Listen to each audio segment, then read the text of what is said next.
औज़ुबिल्लाहि मिनश्शैतानिर्रजीम बिस्मिल्लाहिर्रहमानिर्रहीम। मौजूद सामीन कराम अस्सलाम वालेकुम रहमतुल्लाहि व बरकातुहू। उम्मीद है आप खैरियत से होंगे।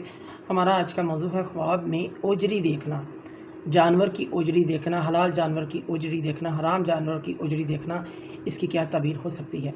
अगर कोई शख्स ख्वाब में हलाल जानवर की ओजरी देखता है जो अल्लाह पाक ने हम पर हलाल किए हुए हैं, इनकी ओजरी देखता है, साहिब ख्वाब को हलाल माल मिलेगा।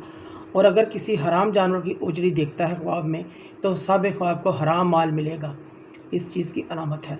अगर कोई हलाल जानवर की ओजरी उठाकर घर में लेकर आया है तो इसकी ताबीर ये है, अगर हलाल जानवर की है तो हलाल पैसा रुपया अपने घर वालों पर ख़र्च करेगा, और अगर हराम जानवर की ओजरी ख्वाब में घर में उठाकर लाता है, इसकी ताबीर ये है अपने घर वालों पर हराम रुपया पैसा खर्च करेगा, हराम पैसा इनको खिलाएगा। ऐसे शख्स को अपनी कमाई के ज़राए पर गौर करना चाहिए।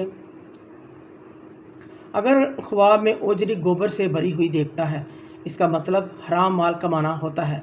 और अगर साफ़ की हुई ओजरी ख्वाब में देखता है तो हलाल माल कमाने की तरफ इशारा है, यानी कि हराम माल से बच जाएगा, हलाल माल कमाएगा, इस तरफ इशारा है।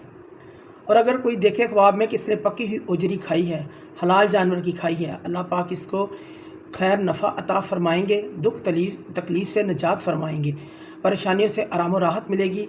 और अगर हराम जानवर की खाई है ख्वाब में तो अपनी मेहनत के साथ तकलीफ़ में रहेगा। आपके हाथ पाँव ज़बान आपको तकलीफ़ में मुब्तला करेंगे, इस चीज़ की अलामत है। मौजूद सामीन कराम, अगर आपको हमारी वीडियो ये पसंद आई है तो इसे ज़्यादा से ज़्यादा सदका जारिया समझकर लाइक करें, शेयर करें। अल्लाह पाक आपके हामी नसर हों। जज़ाकल्लाह।